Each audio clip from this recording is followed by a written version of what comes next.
Hi, Brian. Hey, how you doing, Lottie, the theater lady? I'm absolutely feeling splendid. And how are you? I'm so glad to hear that. I'm splendid as well, to steal your word. Summer. It is. And we went and saw this together. Because, I'm reviewing shows now when I can. I've just been so busy. People don't realize how busy I am. Nobody knows. Well, you're starting to get Yeah, but nobody really cares. Oh, my God. Right. But you mention it, but I mean, whatever. I should get to see this one with you. And what we'll both be reviewing today is The Importance of Being Earnest by Oscar Wilde at Little Lake Theater, running through June 22nd and directed by one of my favorite directors, Art Deacon Sillis. There you go. Yeah. So, I love Oscar Wilde. And something I thought was really interesting about this show, not necessarily like, haha, wonderful, but this show opened in 1895, which is the same year that Oscar Wilde was imprisoned for being gay. This is when this show opened.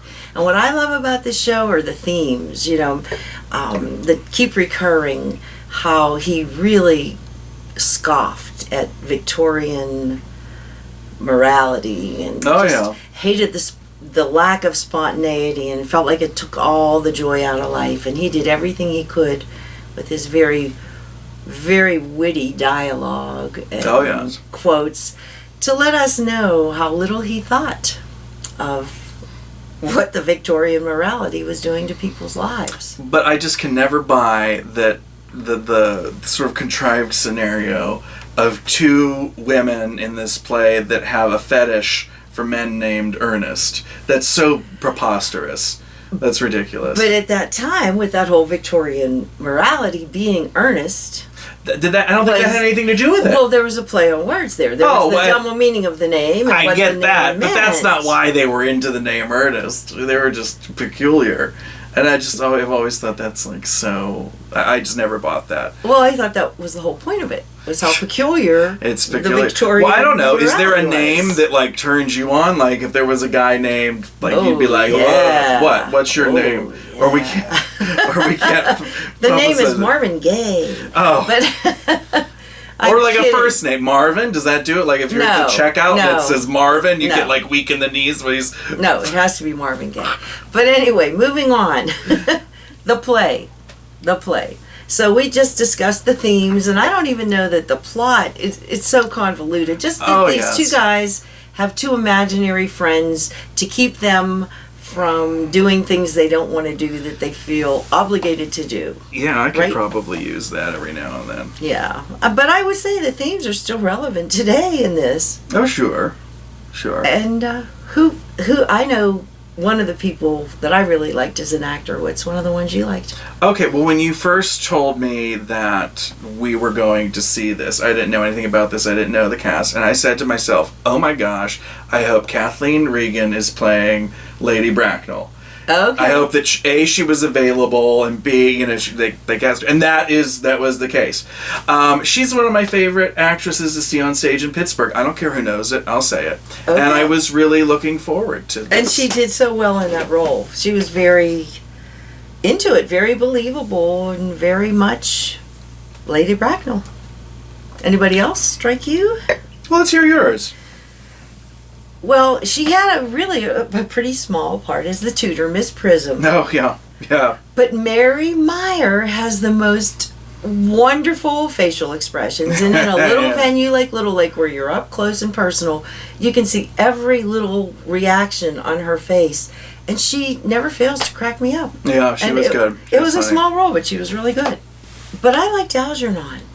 The character, or the actor, not the actor Connor McNellis that played Algernon, I thought he was so smug and so pompous and so representative of people the in idle that era. upper class. Yeah. Yeah, I got that. Yeah. I did. I thought he was funny.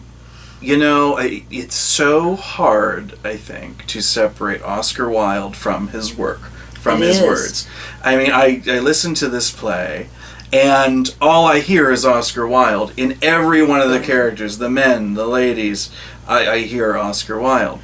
So, because it's so hard to separate Oscar Wilde from his words, I think that men in particular have a tough time with Oscar Wilde plays, in the sense that by the end of the play, they still have to be a man that the woman still wants to get at the end of the play, and not come off completely foppish.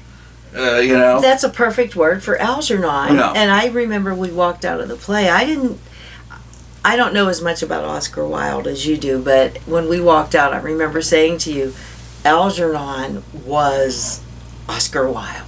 I think they all were. That's what I mean. You saw it in all of them, but I saw it in him because I thought it was the most over the top obvious. Yeah.